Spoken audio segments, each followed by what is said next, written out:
Hello, my name is Noah Elkrief, and in this video I'm going to talk about how to overcome fear. So before we get into how to overcome fear, how to deal with fear, or how to lose fear, let's first look at what causes fear, because it's very important to see what's creating your fear in order to see how to lose it or overcome it. So first, take a moment to think about what outcome you're afraid of. Whether you're afraid of failing at something or you're afraid of something happening to you, take a moment to think about it. Now I want you to close your eyes and really imagine it.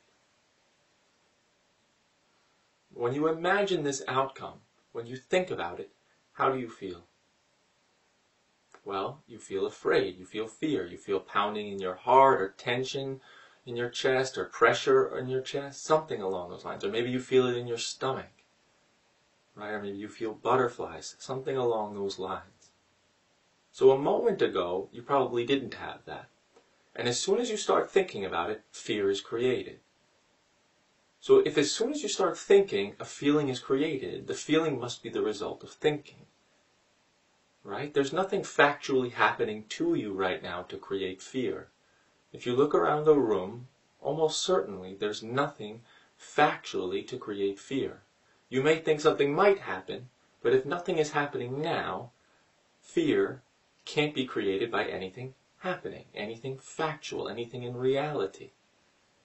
Another way to see that your fear is not the result of a fact, but only the result of a thought, is by simply looking.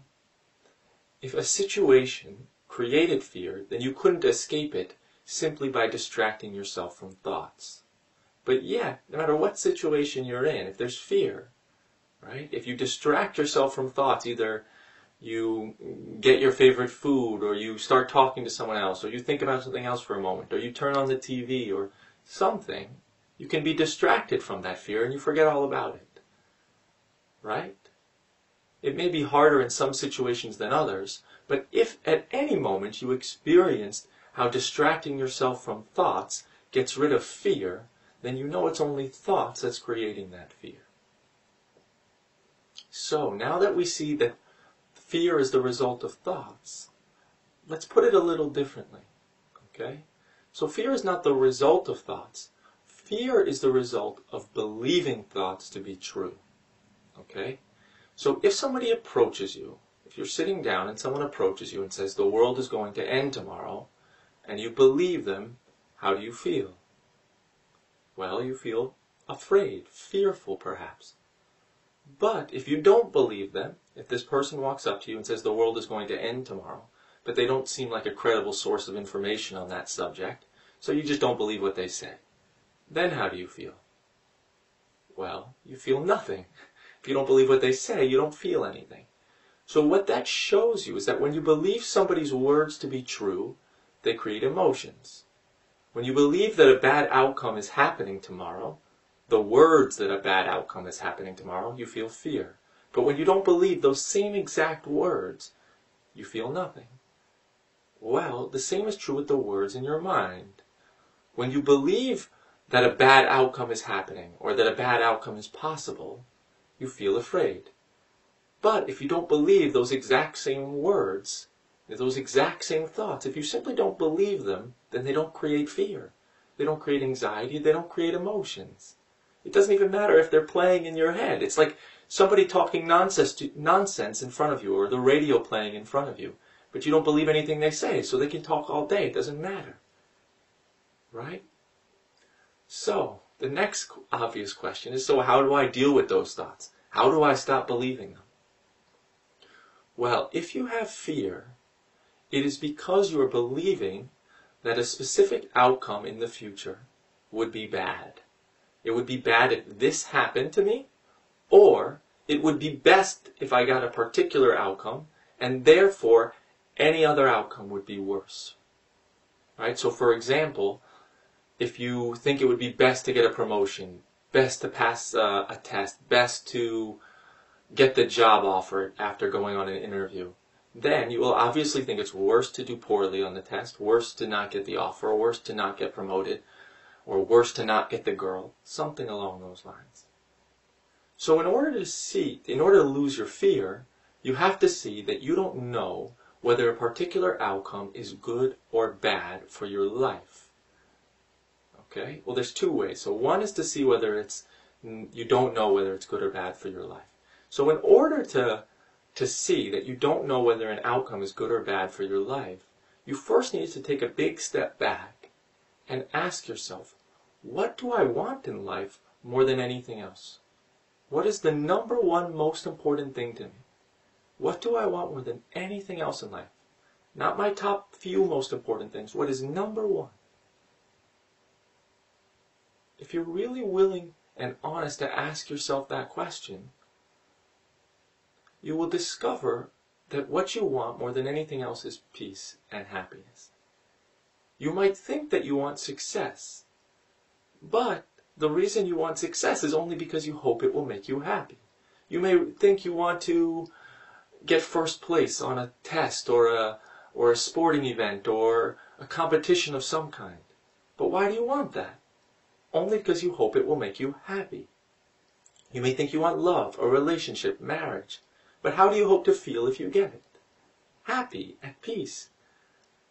All of our goals, everything that we want, everything that we're afraid of failing on, we only want to make us happy. It is not the goal in and of itself to get success, relationship, win the competition. That's not the goal. That is the means. You see, if you want ice cream, you don't want ice cream. You want the feeling ice cream will give you. You don't want to pass the test. You don't want to win the competition. You want the feeling you hope it will give you. And the way to verify that for yourself, instead of just believing me, because I don't want you to believe me that that's the case, I want you to discover that for yourself. So the way to discover that for yourself is to ask yourself the question, if there was two possible scenarios, achieve the goal that you want, but be unhappy, right? Be sad, hurt, worried about others' opinions, have anxiety about the future, have judgments, insecurities. Everything that you have now, if you achieve your goal, you will still have it. Or not achieve your goal and live with incredible sense of peace and freedom. Which would you choose? I'm not saying those are your two options. I'm saying if those were the two options, which would you choose? Achieve your goal and be unhappy, or not achieve your goal and be happy? Well, if you're being honest, if you're open enough, you will probably discover, that you would rather be happy and not achieve your goal than achieve your goal and be unhappy. You may think that scenario is impossible. You may think that you couldn't be happy if you didn't achieve your goal, and that you couldn't be unhappy if you achieved your goal. But it's very important to recognize what you want most in life. Because if you don't realize that what you want more than anything else is peace and happiness, then you're constantly going to be thinking about things that have nothing to do with your peace and happiness. Okay, so if you want peace and happiness more than anything else, which is almost certainly the case, then whatever outcome you're afraid of not getting, just ask yourself, do I know that this outcome would make me happier than that outcome? You may think that getting a particular outcome would be good or best for your life, but that's only because you believe it will make you happy. So how do you know that this outcome will make you happy? How do you know that getting the girl, getting the promotion, getting the job, getting a winner's medal will make you happy?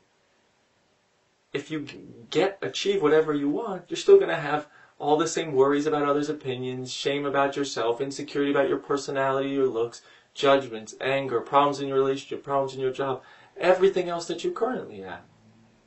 And you never had it, so how do you know you'll even like it? Can you think of some bad possible effects that could come from achieving your goal? Of course you can, right? So when we create an idea that a specific outcome would be best, then we fear every alternative. But if you discover that whatever outcome you think would be best for you might not even make you happy, or certainly can't make you happy, and might not be best for your life at all, then all of a sudden you don't have to fear the alternative. Because if you look at the alternative, failing to achieve your goal, the word failure sounds like it's bad. Right? I didn't achieve my goal. That's bad. But how do you know? It might be better for you. Have you never had something happen in the past that you thought was bad in the moment, but ended up working out really well? Do you know what all the effects are of not achieving your goal? How do you know? Is it possible that if you don't get the job offer, you'll get another one that's better? Or you'll have extra free time and read a book that makes you happy, or you'll learn a lesson, or meet somebody, or something will happen that turns out to be much more valuable for your life in the long run. How do you know? So the way to lose the fear about achieving a particular outcome and being afraid of failure is simply by recognizing, I don't know what outcome is best for me. The other way, there's a second way to recognize, to lose the fear of achieving a particular outcome and failing to achieve it. And that is to recognize that failure doesn't mean anything about me. So one of the reasons why the fear of failure is so strong and intense is because we believe if we succeed, it means I am great, I am worthy, I am lovable. And if we fail, it means I am unworthy, there's something wrong with me, I am not good enough, I am insufficient. But it doesn't mean that. If you succeed on a job interview, maybe you just got the right interviewer. It was a good fit. Or maybe he was happy that day because something else happened in his life. Or maybe they asked you the one question you knew the answer to. And if you don't pass the interview, maybe the guy just got into a car accident who was interviewing you, was in a bad mood. Or you were wearing a tie that he hated and he just felt like getting you. Whatever happens, or if you meet a girl and you're scared of getting rejected by her, she might like blondes and you're a brunette. Does that mean there's something wrong with you? She might like shy when you're outgoing, or the other way around. She might like somebody who's successful instead of giving to society or working in like a nonprofit. Or she might want the other way around. She might want somebody who cares about helping the world instead of someone who's just trying to make money. No success or failure means you are great or not. Means you are worthy or not. It's just an event. It's just an outcome. It doesn't signify anything about who you are. Because there are so many variables that occur in creating a particular outcome, and you are not in control over all of them.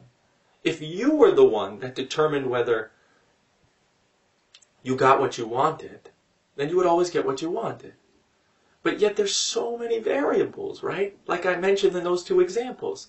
You have the personal preferences of the person.